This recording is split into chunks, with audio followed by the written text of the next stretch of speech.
Good evening, everyone. Welcome to the third and final episode of the UW Extension Sheep Task Force mini-series on predation management. Tonight, we will be discussing some resources that are available at the county and state level for predator management and wrap up with some economics discussing the impacts associated with predation on sheep. My name is Jedediah Hewlett. I'm a county extension educator based in Douglas, Wyoming, and a member of the Sheep Task Force. I have the pleasure of welcoming three of our guests for this evening's talk, Dr. Alison Crane-Borcher, Chance Marshall, and Rob Ziegler. Tonight, we'll be hearing from each of our guests in turn, and then we will have some time to answer questions at the end. If you have questions during the program this evening, please put those in the Q&A box that should be located near the center at the bottom of your Zoom screen. We will wait to the end to answer those, but feel free to drop them in as we go. And just as a reminder, this presentation will be recorded and posted to the UW Extension YouTube channel for future viewing.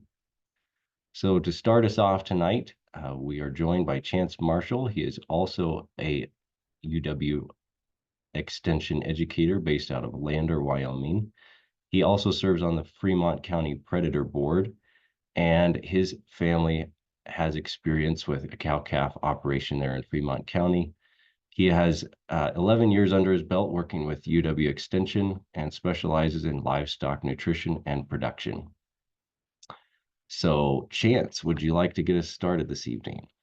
Sure. Thanks, Jedediah, and thanks everybody for having me. I'm going to go ahead and share my screen. I've got a few slides to share with everybody.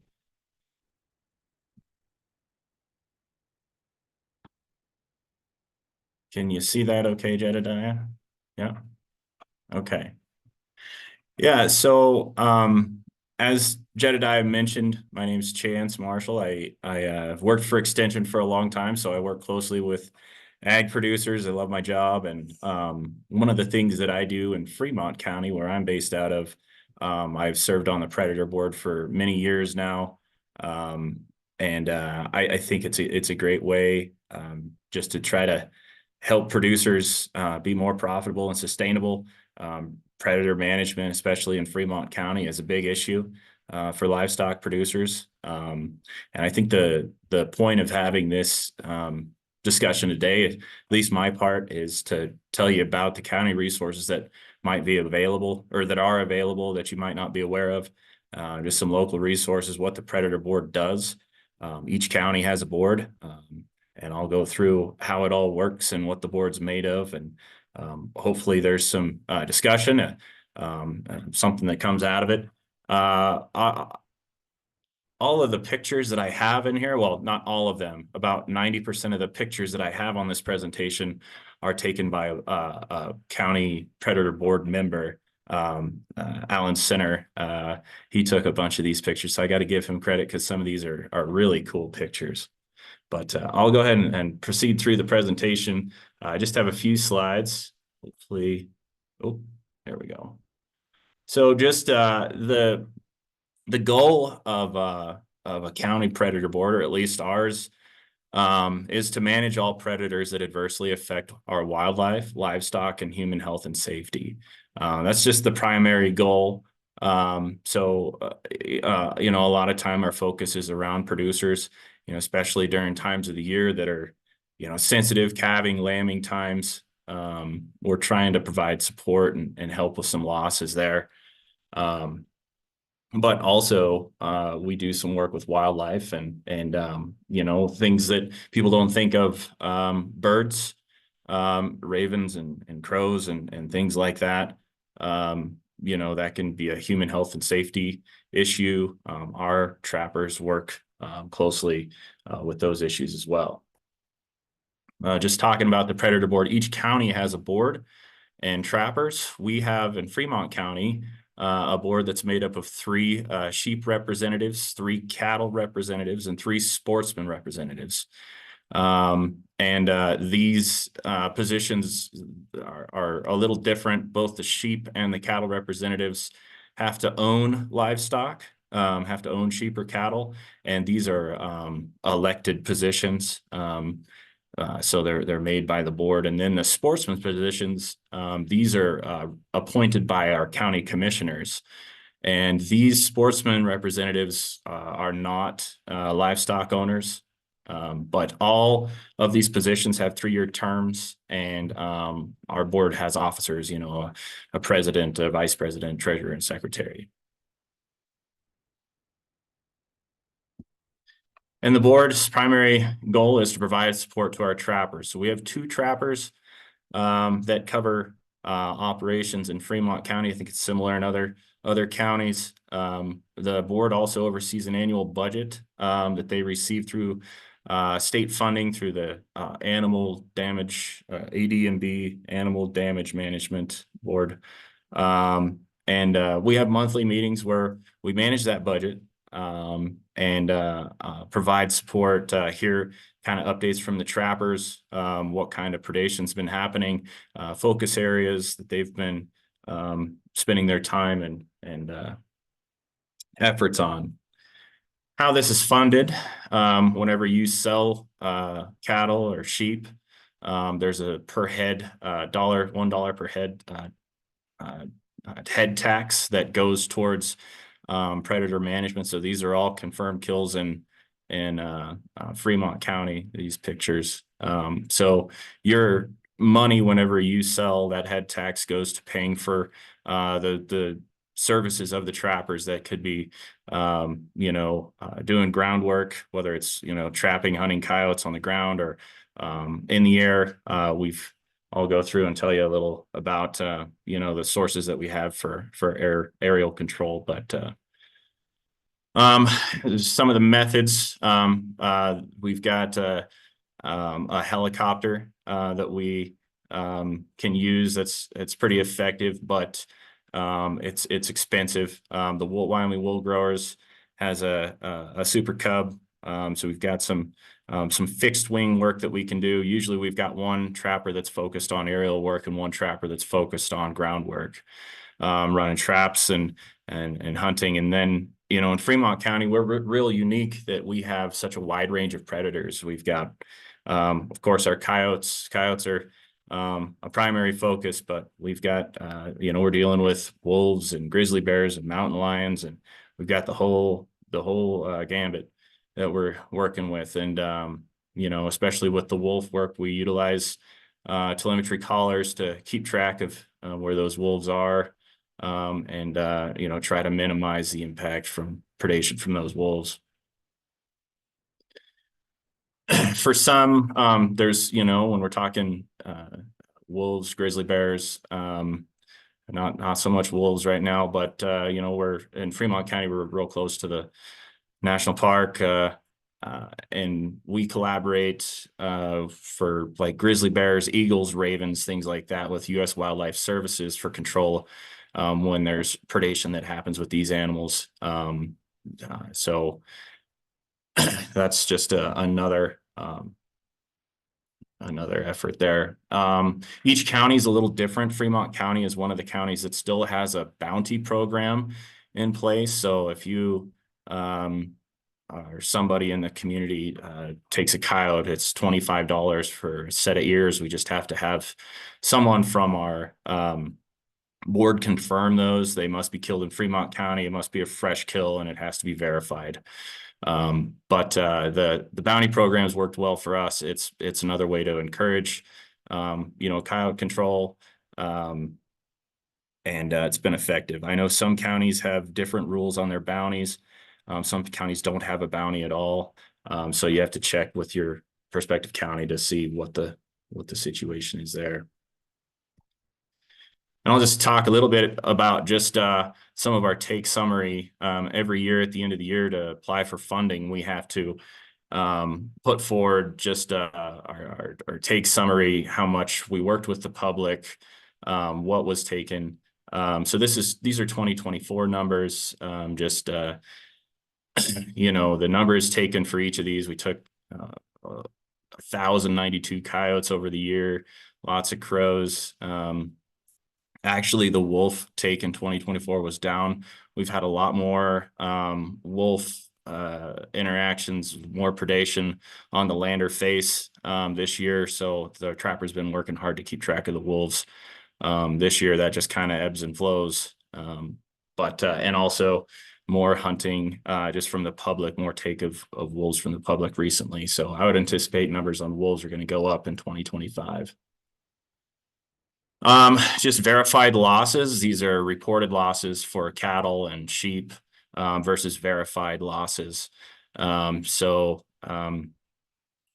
see that a lot of these losses aren't even reported or noticed. So I guess it's hard to even tell exactly what the impacts are on predation if we're not getting reports, but there's surely a lot more out there than we realize too. In Fremont County, these are just county visits. Fremont County is a big county. We're the second largest county in Wyoming, so we've got over close to 5 million acres in the county. We also are real close to the tribal lands reservation. Yeah, and that's another wrinkle in just predator management. We still do some management on tribal lands, but this is just kind of how the counties broke down and how many person day visits our trappers met on folks that were operating on different types of land in Fremont County. So it's just kind of interesting. We've got a lot of BLM, a lot of Forest Service, and a lot of private land. So it's all scattered. And we've got predation throughout all of it. And that's basically just a quick report on what your county resources are out there. I wanted to mention that if you're having problems with predation, you can get a hold of your the president of your board or trappers, and they will come and help. Like I know that they're really watching around calving right now and lambing to make sure that there's control, that they're minimizing losses. So you can get a hold of them. They'll come. There's no extra charge on it. You already paid for it with your head tax. So utilize that. And they're also just a wealth of information. I had them. I always encourage our trappers to come and visit with the public and talk about some of the work that they've been doing and the value that it has for producers. I think that it's kind of underutilized by a lot of folks, and hopefully we can get the word out to help people that are dealing with predation. So that's about all I got, Jedediah, unless there's questions, or we could do that at the end, however you want to do it. One question: how is the bounty program funded? Is that through the funds that the Predator Board operates with, or is that some other funding source? Yes, it is. And the Predator Board, our board receives funding in different ways. So our funding, the bulk of our funding comes from the AD&B board, but we also get funding from county commissioners. We sold a commissioner's license. We received a commissioner's license last year, and I think it bounces around Wyoming hunting commissioner's license to help raise funds for boards. And we allocated a lot of the money from the funds that we got from the commissioner license to predator control or the bounty. So that's what we chose to do with it. All right. Thank you, Chance. Our next guest this evening is Rob Ziegler. He is the livestock production and marketing specialist in the Department of Ag Economics at the University of Wyoming. Rob received his bachelor's degree in animal science with a minor in farm and ranch management from the University of Wyoming. He then completed his master's degree at the University of Nebraska-Lincoln, focusing on the economics related to cow size. Prior to his current role at the University of Wyoming, he worked for TELUS Agriculture near Calgary, Alberta, supporting their feedlot consulting business. And his current extension role focuses on livestock markets and market risk mitigation strategies. So if you're ready, Rob, take it away. Perfect. Thanks, Jedediah. And much like Chance, I have to give a lot of credit for my pictures to McKenna Julian, the extension educator in Lincoln County now. I'm always terrible at taking photos at whatever events I'm at, so I appreciate her help there and support. If you haven't already, this QR code in the bottom left corner of this slide will take you to the UW Extension Sheep Task Force kind of webpage where there's all different resources there for you to access. But we'll jump into it. As Jedediah mentioned, so my name is Rob Ziegler. I've been in my role here at UW for about 13 months, and I serve the state as the Livestock Production and Marketing Specialist. And I'm housed on campus in the College of Ag in Laramie. So I'll just cover some economic impacts of predators on the Wyoming sheep industry over the past decade or so.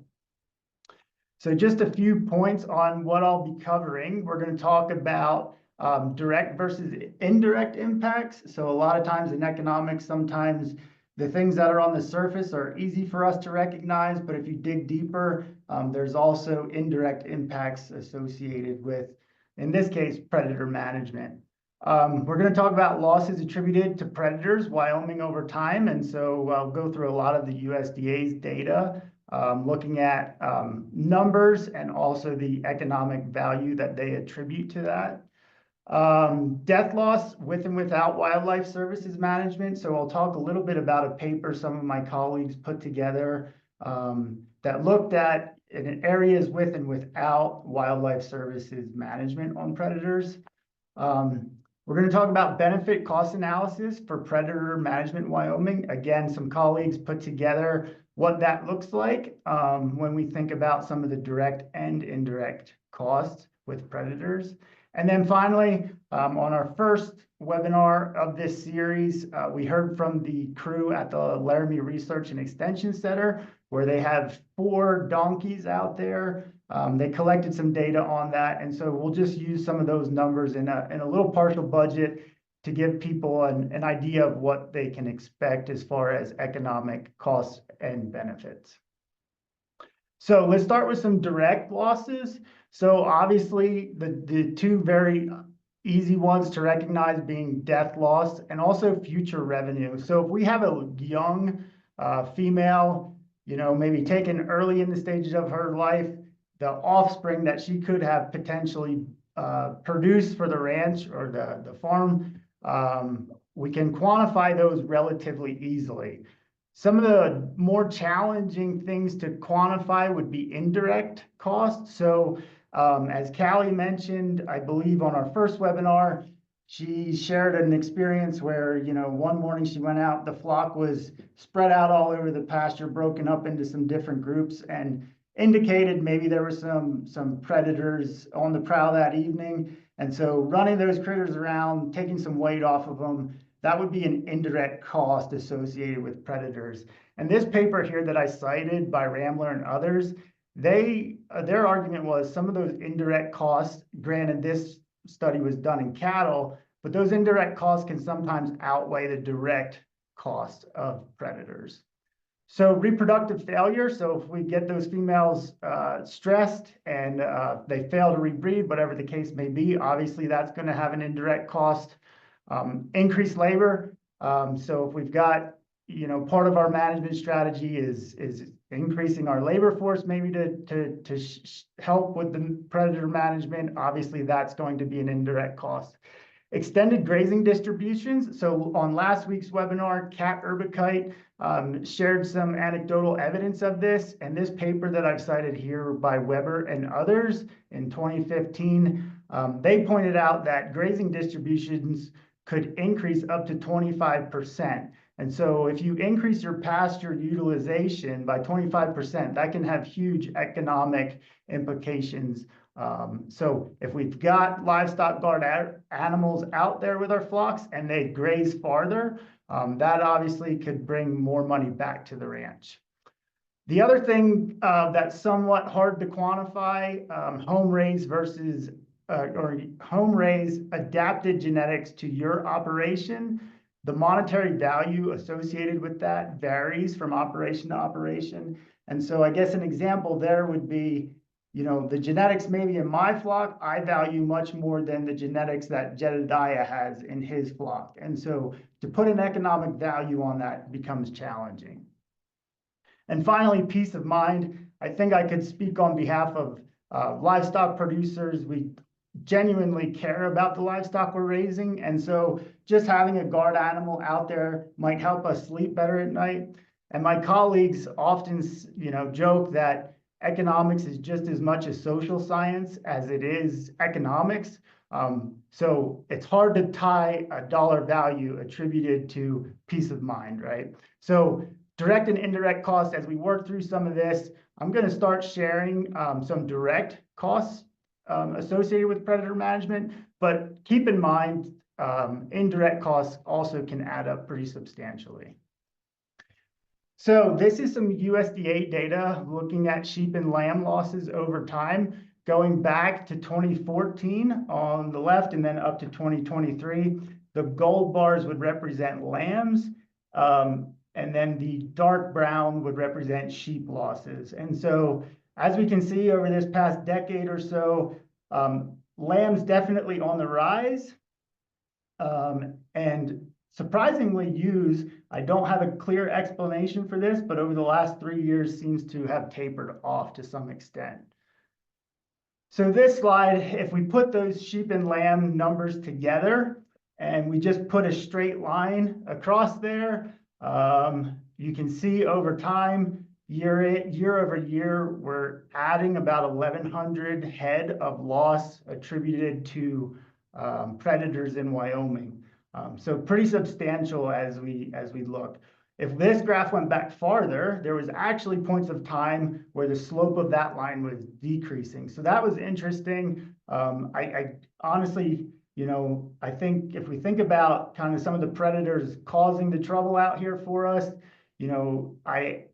I wish I had coyote populations to overlay on this to look and see what that would look like. But nonetheless, the last 10 years, it appears as though things are on the rise. If we put a dollar value to this, and we just start first with lambs, so these numbers are adjusted for inflation. So I've got everything adjusted back to 2014 dollars to be comparable. And so lamb losses adjusted for inflation back in 2014, somewhere around 1.75 million. Here we're out today somewhere between 3 to 3.5 million on lambs in 2014 dollars. If we add in the sheep, again, this follows a similar trend in terms of the head loss that we just saw on our last graph, but nonetheless, approaching 500,000 in 2014-15, 750,000 in 19, and then has tapered off to what we've seen, comparable to 2014 levels. This red line, if we put those sheep and lambs together, and then the gray line, if we just put a linear line to that, we can see that over this period of time, we've increased about $160,000 annually, adjusted for inflation, in sheep losses in Wyoming. So this graph is kind of pointing at who's causing the trouble. So these bars all represent from back to 2018 up to 2023. And obviously the big eyesore here is coyotes, getting a biggest portion of our losses, followed by eagles, mountain lions, and foxes. Interestingly, both Callie and Kurt in our first 2 webinar series, based on their observations, they said the donkeys and the dogs seem to kind of curtail predators of avian species. So that was kind of interesting to me. But nonetheless, coyotes taking a fair share of our losses.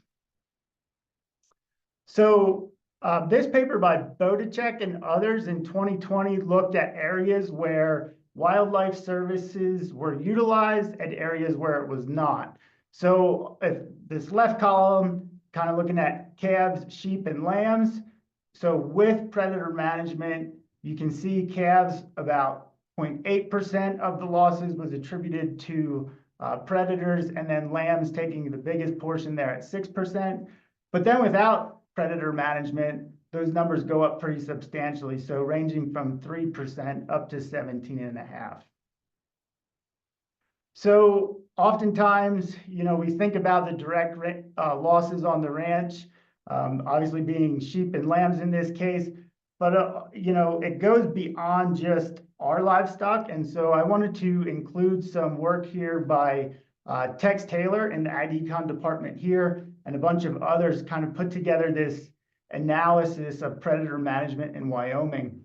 And so they looked at, what's the value of predator management for livestock, but also what is the value when we use predator management. We're also saving wildlife by doing that. And so this table is looking at 3 different ways to value saving wildlife by the Wyoming Game and Fish. So restitution value, economic return per animal saved, and then per rec day.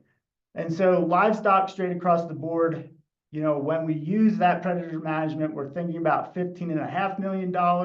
And I'll point out that sheep make up about $4.5 million of that 15 million. But wildlife, depending on how you want to analyze the benefit, ranging from about 188 million to 2.5 million. And so total benefits ranging from 203 million down to about 18 million. So what does it cost? So again, this is a breakdown, US wildlife, 1.7 million, state level, 50,000, county level, about 500,000, and then producers themselves putting out about 3.5 million toward predator management. So total cost is about just north of $6 million. And so if we want to take a look at the benefit to the cost, so basically we're just looking at a ratio of what is the benefit in this top table relative to the cost to do that. It's ranging anywhere between 33 to about 3%, depending on how you want to value the economic return of protecting wildlife. So I thought that was pretty interesting. Some of us probably in the outfitting business as well, thinking about those indirect costs when we are thinking about predator management on the ranch. Okay, so I'll just go through here. We'll kind of put together some cost analysis of what maybe a dog would cost you annually. So the purchase price I've got here at $473. This was from a paper by Macon and others in 2022. And basically they said that dog is going to go through a development period. And only about 55% of those dogs that go through that are successful in guarding livestock. And so a purchase price of about $2,000. So if you take all 3 of those variables into consideration, over that 5-year working lifespan, it's going to cost about $473 annually. Dog food at $139 a year. Vet med, I've got in here at $100, and that includes an annual exam, distemper, rabies, and lepto. And so that brings us to a total estimated cost for a livestock guard dog around $712. Burros, I've heard some mixed reviews on purchasing burros or adopting them. I've heard the BLM will actually pay you in some instances to adopt a burro. So in this case, I'm just going to call that negligible. Feed, I may be being a little bit critical on how much this donkey's going to eat, right? I've got horses here, 1.25 AUMs annually. I'm figuring $375 in feed. Granted, if you're supplementing, right, that donkey may be eating some cake too as well, but I would suggest that 1.25 may be a little bit harsh on how much that critter's actually eating. Vet med, I've got in here at $113. So that would include a 5-way vaccine, floating teeth every other year if it needs it. And so our estimated annual cost for the donkey, in this case being $488. So The question is, how many lambs would one of those guard animals need to save to cover their annual costs?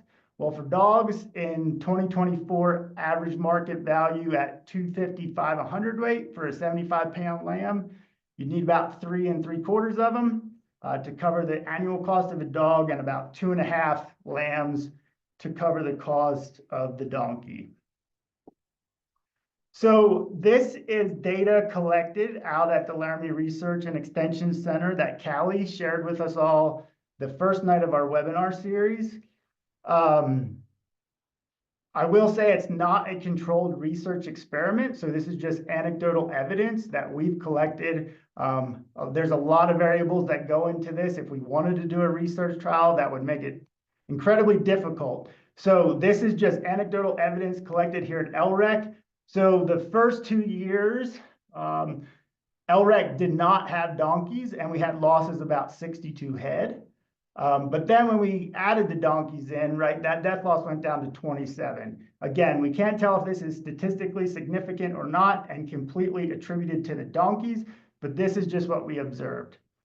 And so if we have 4 donkeys out there covering roughly 192 acres and 352 sheep. If you were on for that webinar, you realize there were some challenges as far as pasture size and bonding periods and some changes on that regard. But relatively speaking, about 200 acres and 350 sheep is what they were protecting. And so they saved annually about 17.5 ewes. And so if you divide that across 4 donkeys, just over 4 ewes per donkey. And if we assume those ewes weighed about 120 pounds at $220, right, that's $265 per ewe. And if we multiply that by about 4.375 ewes per donkey, we're estimated savings here around $1,150. So if we take those savings, subtract out our costs, brings us to an annual net of around $671. So just a few concluding remarks here. Predator impact appears to be increasing, right? So over time, that red line that I showed you increasing at about 1,100 head per year in losses attributed to predators just in Wyoming. It appears as though current management practices are effective, whether that's wildlife services or, you know, some of the anecdotal evidence that we collected here at the Research and Extension Center. And finally, predator management goes beyond the ranch and death loss. So if we consider some of those indirect costs and the peace of mind of having a guard animal out there with our flock, more than just, you know, more than just the direct costs that are easily recognizable. So with that, Jedediah, I'll hand it back to you. All right. Thank you, Rob. That was really interesting. Our last guest for this evening is Dr. Alison Crane-Borcher with the Wyoming Wool Growers Association. She grew up in Alabama and through a long course of events, eventually graduated with a PhD in ruminant nutrition and reproductive physiology from North Dakota State University. And she joined the Wyoming Wool Growers Association as the executive director in the summer of 2022. Just this past January, Alison also took on the executive director position with the Wyoming Association of County Predatory Animal Boards. So, Alison, would you like to share your insights and experience from the state level perspective? Yes. So thank you for the intro. Yeah, so I think I'm here to give some perspective as the new director for the Wyoming Association County Predatory Animal Boards, and kind of tell a little bit about what that is, and possibly some perspective from the wool growers as well. And just to start, so the Wyoming Association was formed in 2004, and that was to promote and support the management of predatory animals and wild game across the state of Wyoming. But really, I mean, that's the motto on paper. So really we're, that position or that association was started out of necessity when the state was actually going through some budget cuts, and the ADMB was going to lose funding. And so there was no one to lobby at the state level formally for the counties and their predator boards. And so wool growers actually had stepped in trying to band together the counties, and was successful in doing so, and made the argument that the state owns the wildlife and they should probably, while not 100% funding the counties, probably have some stakes at the state level in funding predator management, because that is the wildlife. But also the reverse perspective that we've heard from Rob especially, but managing predators that are affecting our wildlife populations, like the sage grouse. And so we banded together the counties. This is long before me, so I'm saying we, but this is long before I was here. Banded together the counties, were successful in retaining the funding, and that kind of came to fruition as the Wyoming Association of the County Predatory Animal Boards. And so most of the counties, 19 of the 23 counties, pay in to the Wyoming Association. I'll just call it that, so I don't have to say the whole thing every single time, but 19 of the counties pay in. 4 of the counties, one of which just does not have an active predator board, but the other 3 pay a reduced per head fee that Chance was referring to. So reduced per head fee. So the active counties pay $1. Those 3 counties that are not a part or don't receive AD&B funding pay that reduced 50-cent per head fee. And yeah, so that's kind of how it all happened. And moving forward, the Wyoming Association and wool growers have kind of always shared the executive director position, because there is a lot of overlap. Sheep are kind of the predominant, I guess, scapegoat for predator loss across the state. And we have historically done the lobbying for the Wyoming Association and for wool growers. This year we hired Bill Novotny as the lobbyist for the Wyoming Association. So now we have 2 faces all of the time, but really 3 to 4 faces at any given point in time representing Wyoming wool growers, as well as the Wyoming Association. So making sure that the predator boards are represented down in Cheyenne, but also wool growers as well. Chance mentioned the plane that wool growers owns, that is housed in Fremont County. And so with that, and the bridge between wildlife services and the predator boards and wool growers and the Wyoming Association is why all the lines kind of get blurred, and why that executive director position is kind of essential that it stays the same person, just for communication's sake, from the producer all the way over to the federal level. I was going to touch a little bit on some of the things that were mentioned by Rob and by Chance, but one of the newer things that wool growers and the Wyoming Association have been involved in are on the eagle management side. So as hopefully everyone knows, you can't legally take eagles so anywhere in the country, but there are 6 permits that go out across the country for falconers. So they can either relocate those eagles or they go into a falconry program. And so typically we're trying to target eagles that are predating on lambs, causing issues on cattle operations. And so that permitting runs through the Wyoming Association and wool growers. And we have that partnership with the falconers, but also with AD&B, and so on, the same kind of entities. And with that, Wyoming Association has a seat on the AD&B board, which is really important to mention. So that's a 15-member board with the state. And the reason that the counties aren't housed under that AD&B umbrella is they can't lobby. So of course they can't advocate because they're a state entity. So with that, our president of the Wyoming Association is Jeff Boner. The vice president is Kevin Geis, and the secretary treasurer is John Oskey.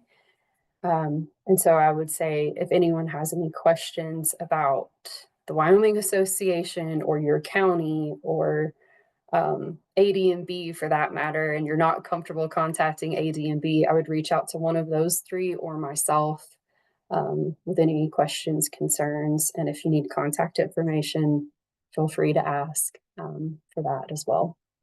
But with that, I have a lot I could say, but I think probably want to get into questions. That'll probably be pretty productive, I think.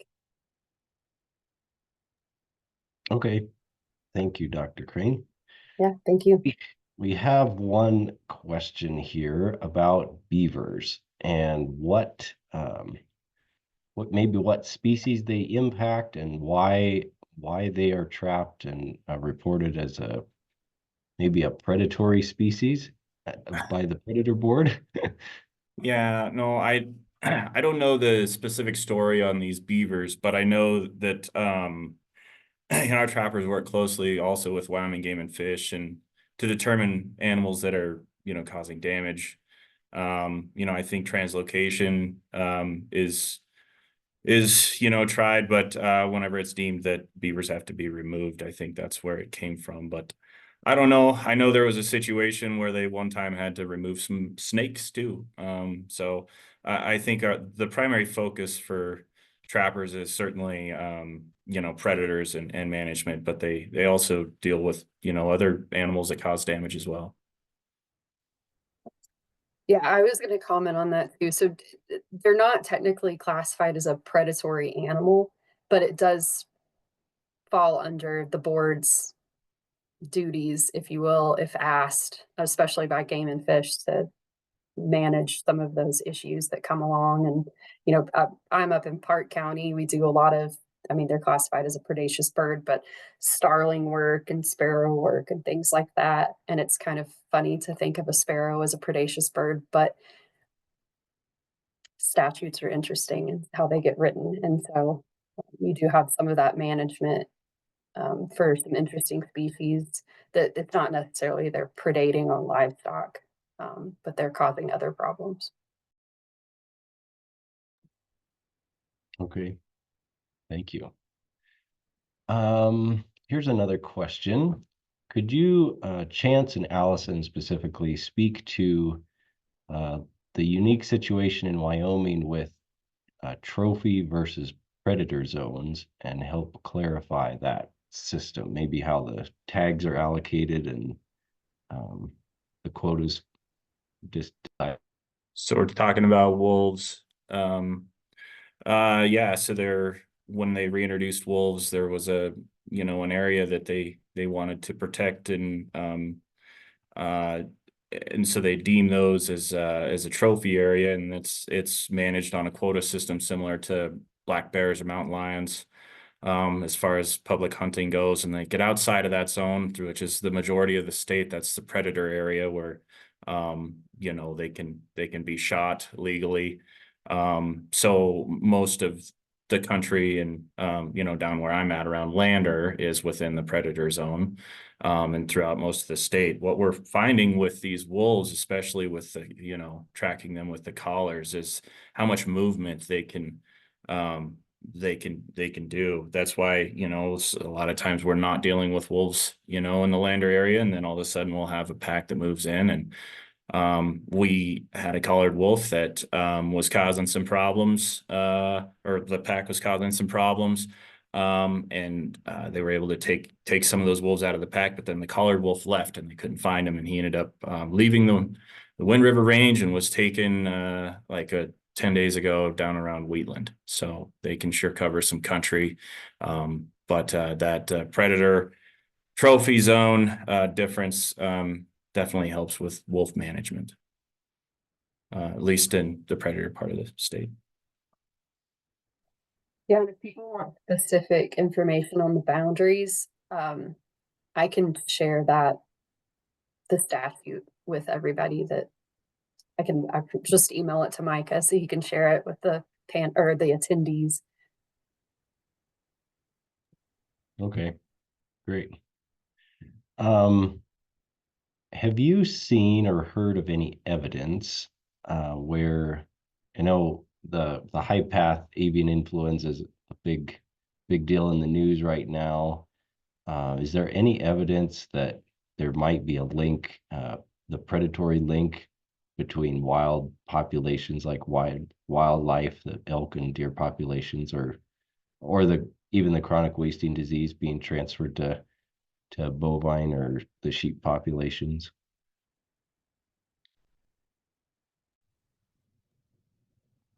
I refer to Dr. Crane on this one a little bit. I think that's I know at the CWD, they haven't confirmed any transfer, to humans. It's something that they've watched closely, and tried to mitigate, the spread of that. I know that, as far as, from a health standpoint, monitoring birds, I know like we get a ton of crows that'll roost behind the grocery store in Riverton, and you'll see they'll crap everywhere, and it can be a health concern. So situations like that is where our trappers might intervene to professionally take care of that. Yeah, and on the CWD side of things, I mean, so there's been a lot of work on prion diseases, and I know the pathology labs, when I was still at Kansas State, they were doing a lot of work, just actually trying to cross species infect from cattle to sheep, not to people, of course, but and they were actually doing intranasal injections of infected brain matter, just trying to cause infections, and could not actually get another species to contract the disease. But that's on the prion disease side. On the avian influenza side, I'm not as knowledgeable. I don't get to read up on research as much as I used to. But I know that they are really concerned with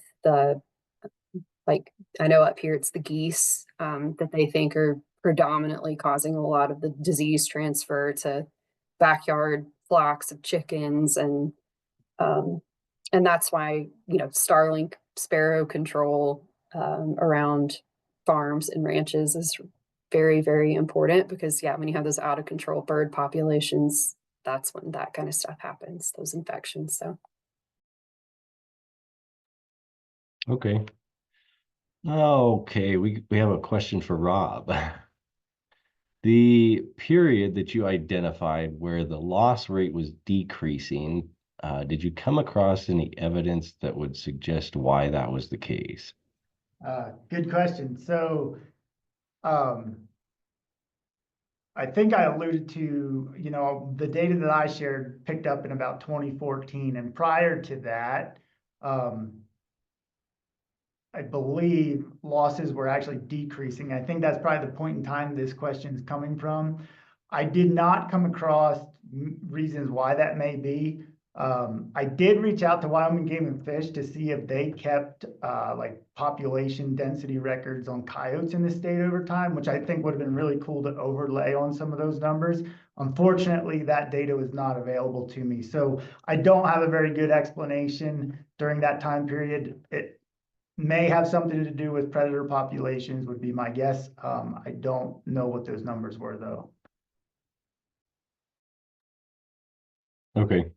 How about a follow-up question on neighboring states? Did you find any data that would suggest we were higher or lower than, say, Utah or Montana as far as predator losses?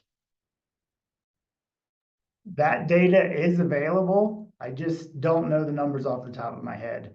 The USDA Wyoming summary, there's obviously surrounding states that we could easily go look that up. If that particular person is interested in, if they get my email, I'm happy to share that. Okay, thank you. We've got another question here. If someone experiences a loss to a predator, what is the process for verifying, I'm assuming verifying that it is a predator kill and then collecting payment for that? That's a good question. It as far as getting it confirmed, if it is like a grizzly kill, it will need to be confirmed by the Game and Fish. And then if it's a wolf kill, I think there's certain folks that are qualified to confirm those kills. But if you notice a kill on your place, good point of contact would be your trappers or the president of the county predator board can point you in the right direction. But yeah, certainly involving the Wyoming Game and Fish too would be a good start.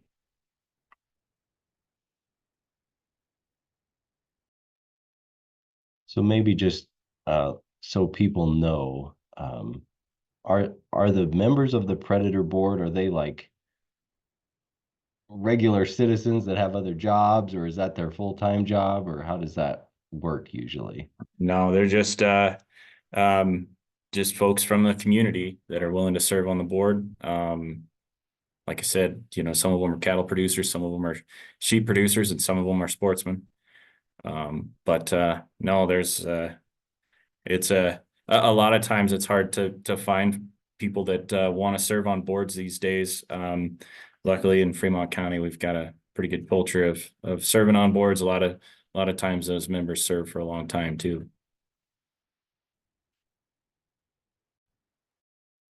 All righty, great. Well, if does anybody have any other closing remarks they'd like to share before we wrap up?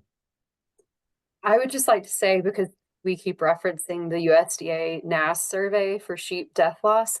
So the funding for that actually went away a couple of years ago, and Wool Growers was approached about that survey. And if we wanted to continue it, because some states don't have it, and those surveys do have to be sponsored under contract with the USDA. And so, and for us, especially in Wyoming, with our level of predator control that is needed, Wool Growers thought that was extremely important for us to have, because we do get asked about numbers a lot.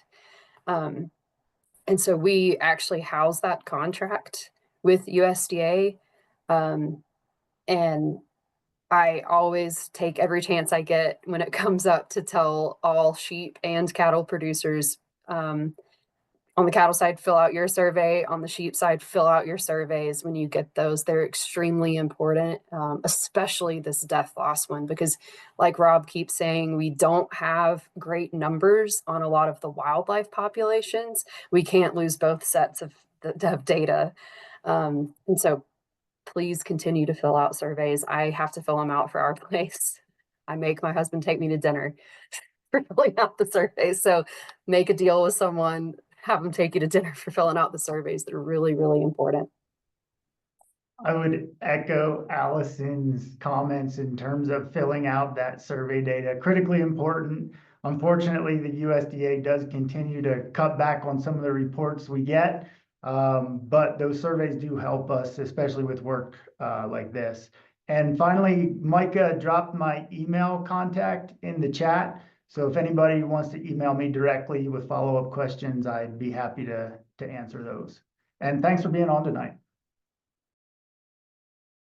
Yeah, thank you, everybody. Yes, thank you. Well, many thanks to our guest panelists for being on and sharing their expertise. Again, if you'd like to access more information put out by the UW Sheep Task Force, please visit the website at uwyo.edu, and through the outreach and UW Sheep program, you can find a lot of, we're constantly coming out with new content that's hopefully helpful. And thank you again for attending this evening's webinar. If you stay on till the close, there should be a link that pops up in your window for an evaluation. So if you would please fill that out. we would greatly appreciate it. And with that, I think we are good to wrap up. So thank you again for everyone who attended, and have a good night.